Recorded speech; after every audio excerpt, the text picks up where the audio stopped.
Okay.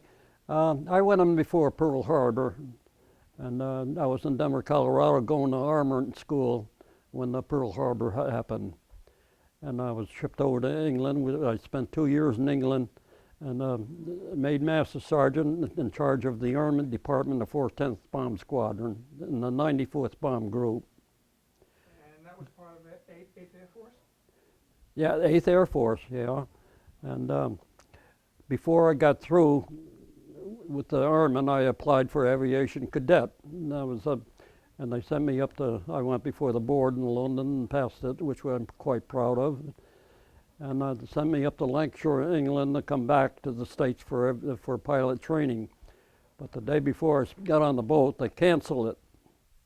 And because the war was about over, they didn't need us anymore. So I went back to my group, but I had already appointed another sergeant in place of my position. So they put me in the headquarters squadron as an assistant to the master sergeant of the group. And then one day the colonel called me up and he said, "Vic, do you want how would you like an inspector's job?" And I said, "Fine." So they sent me to another airfield where I was an armament inspector for the whole group. That was very well. And then they, when the war was over, I volunteered to stay. I wanted to see Europe before I came home. And they shipped me to a fighter outfit and a chemical outfit and all this. So I said, "Oh, the heck with it, I'm going back home," you know. So that's about it. Okay. Well, let's backtrack a little. Uh-huh. And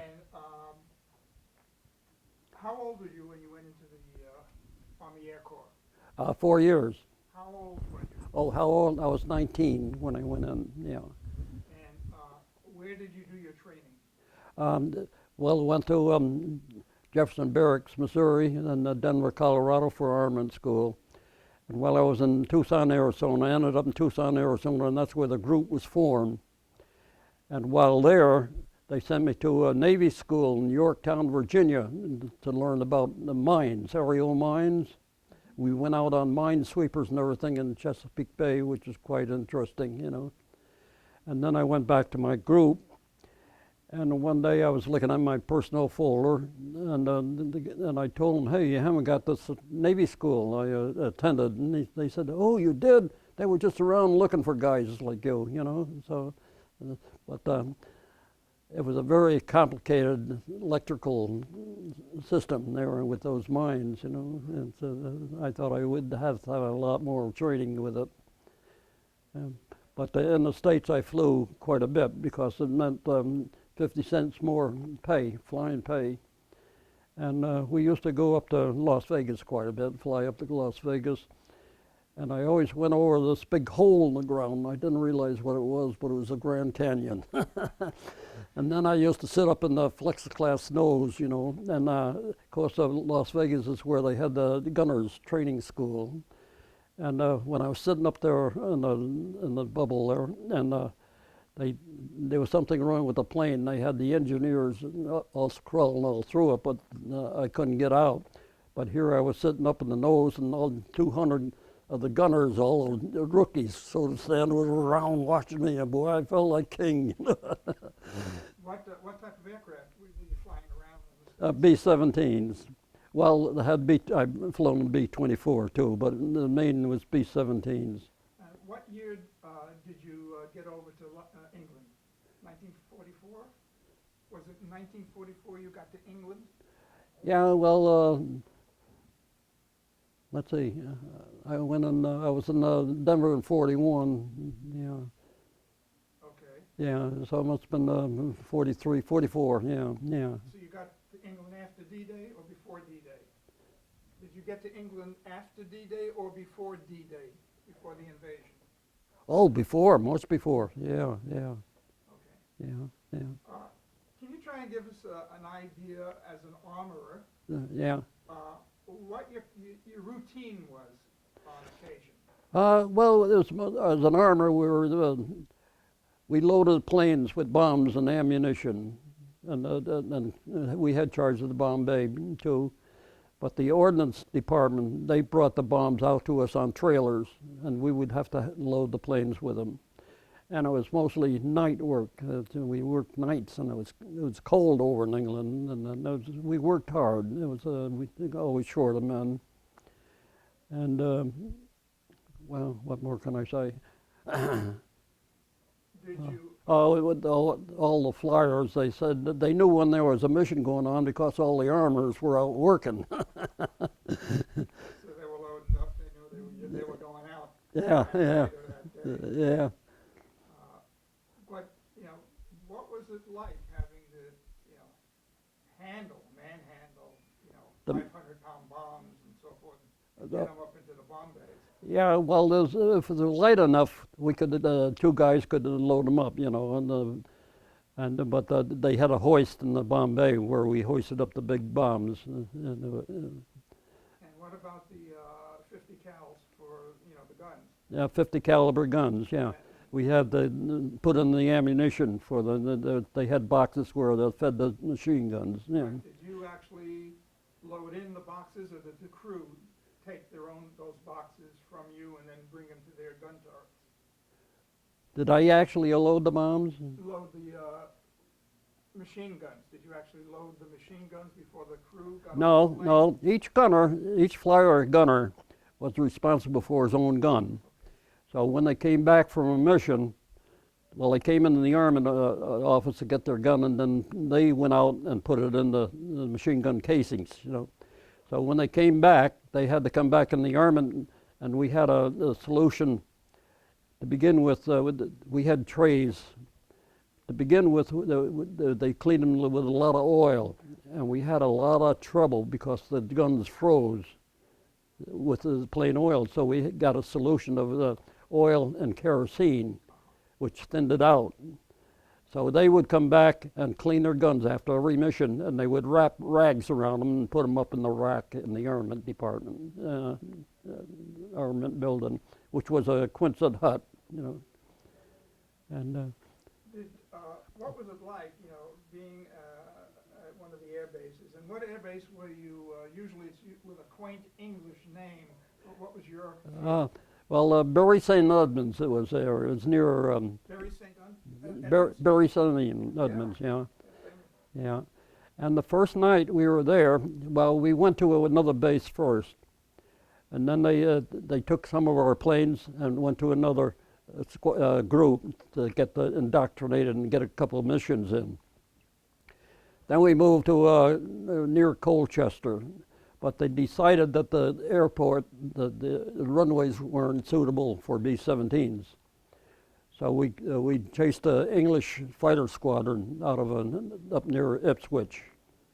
We took over their base, and that's where they stayed to the end of the war. Now, when there was a mission scheduled, did you wind up loading only one bomber, or did you load several? Oh, no, each squadron had 6, 7 planes. Okay. There was So 4 squadrons in a group, yeah. Right. And you were responsible for loading all of those? Yeah, planes for in that squadron? just for the 410th squadron. Right. See, there's other 3 squadrons had their own armament. So you became friendly with the air crew, right? Not so much. My men did because they were working on the planes. See, I didn't do the manual work and so forth, but I didn't know, but it's in my book, history book, where one of my men sneaked on a raid over there. That's the 12 o'clock high. That was in that, Well, he sneaked a ride on the mission there, and I didn't know anything about it till I read it in my book. And I don't know if I would have let him or not, but Was it, what was it like, and did you experience, when a squadron went out and then waiting to see who would return? Did you experience, yeah. Well, we went back to bed. We were so darn tired. We had breakfast and went to bed. In fact, Jack Benny was there. I didn't even go to it because we were so tired, So then we would come back when the planes were coming back. Yeah. And, all right, so you didn't actually go out to the apron or the field to watch them coming in? yeah. Did you? We didn't Did you want. watch the planes returning from a mission? Yeah, we did. Yeah, we watched them. Yeah, Sometimes, Yeah. But not all of them came back, right? that's right. We used to count them. Yeah, count them coming back. We lost.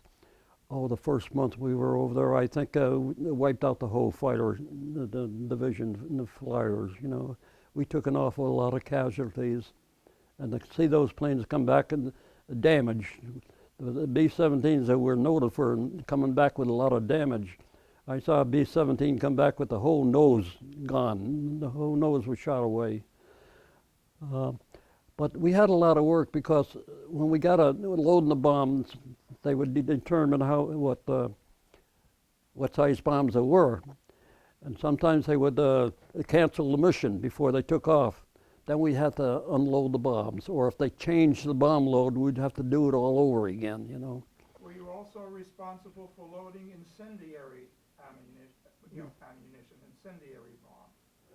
No, it wasn't. The ordnance took that over, but I don't remember loading incendiary bombs. No. But the fuses, we didn't put in the fuses in the bomb. They did that on the plane, you know, in case of the accident. So Yeah, someone would have to go into the bomb bay. Yeah, and actually yeah, fuse they had to go in the each of bomb the bay and put the fuses in. Like there's an arming wire that goes onto the hanger of the bombs. I forget the name of it now. And you put it. The bombardier would either put it in armed or safe, you know, by a lever. And when they pull the bombs, to release the bombs, well, the arming wire would be pulled out of the fuse, which would make it active. Yeah. What was it? What was life when you had time off, so to speak? Oh, that was the best part. I used to go to London. I had a favorite pub in London, on the outskirts of London. I didn't go to the Piccadilly squares with their commanders, you know. So I would go to this pub, and I knew the owner and his wife, you know, and I'd say, hey, I'm going to come back in 2 weeks, save me the light ale, will you? They had light ale in the bottle, or in scotch, and I never drink scotch afterwards, you know. And they had the apartment upstairs, and I would go upstairs and get on the phone and call my squadron and see if there was a raid going on. If there was a raid, the mission impending, I would get right on the train and go back up, you know. But we had so much lousy weather in England that we had to stand down quite a bit, you know. But I really enjoyed London, England. Oh, it's so quaint. Now my folks took me over there, my daughter and son-in-law, on our anniversary, took us over there. I mean, I said, for a present, I says, I don't know if I can do that because I'm hard of hearing, and so forth. And my daughter says, well, would you like us to go with you? And I said, yeah. And she took a semester in London and know it pretty well. And my son-in-law has been over there 2 or 3 times, plus Europe. So we went over there, and they took care of everything. And I was very disappointed in England because it was so crowded. Piccadilly Circus, you could hear the echo in the thing, you know. But when I went over there, there's so many, not being racialists or anything else, but there was a lot of from India and the blacks and a lot of the immigrants there, you might as well say, you know. But I remember going through Piccadilly once with this other master sergeant that I was working with at the time, and he saw his brother on the other side of there, and he hollered, whistled at him. The Englishman came over and punched him in the mouth. He thought he was whistling at his girlfriend.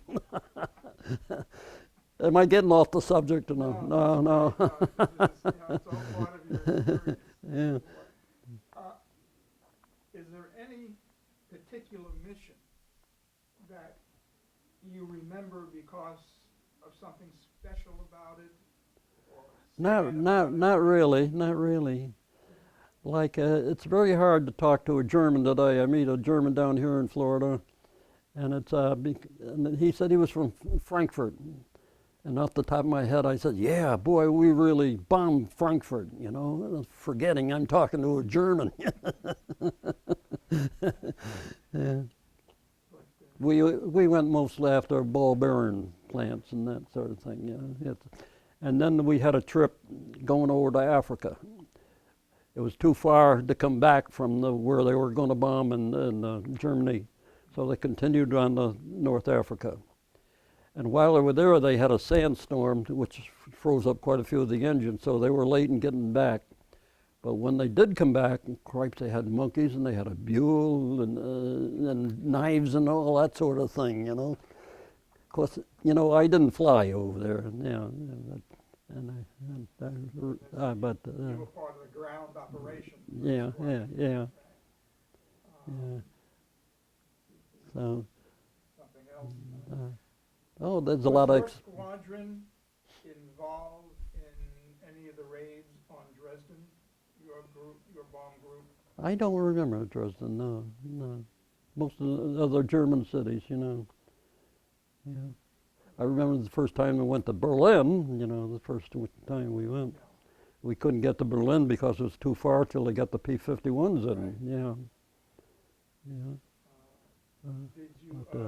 Did the P-51s and the bombers share the same base? Oh no, they had separate bases.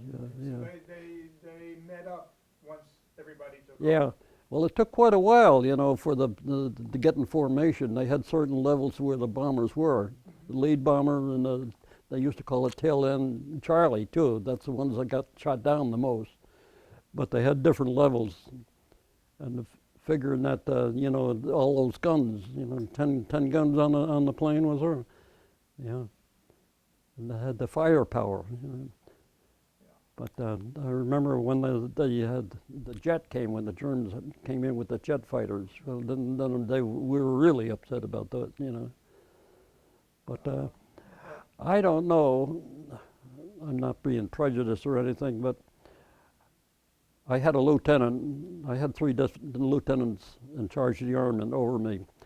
But I very seldom saw them. I wondered today what the heck they were doing, because they never came down to help us load bombs or anything, you know. I mean, I shouldn't say that, pick on them, but I had the responsibility of running the armament department. Were the bomber squadrons and bomb groups mixed groups? Were the B-24s and 17s No. the same squadron? No. Or the same group? Same group, B-17s all together, and B-24s were mostly out of Italy. Went to, see. So you were there before the invasion? Oh yeah, much before, So yeah. Then I would imagine on D-Day. Yeah. Well, on D-Day. B-17 bombings were part of the D-Day invasion. Yeah, but the squadron they transferred, the group they transferred me from after I came back from applying for a pilot. Well, I was at that squadron, and the sky was just black with planes. Oh, thousands of planes. But our bombers went out, but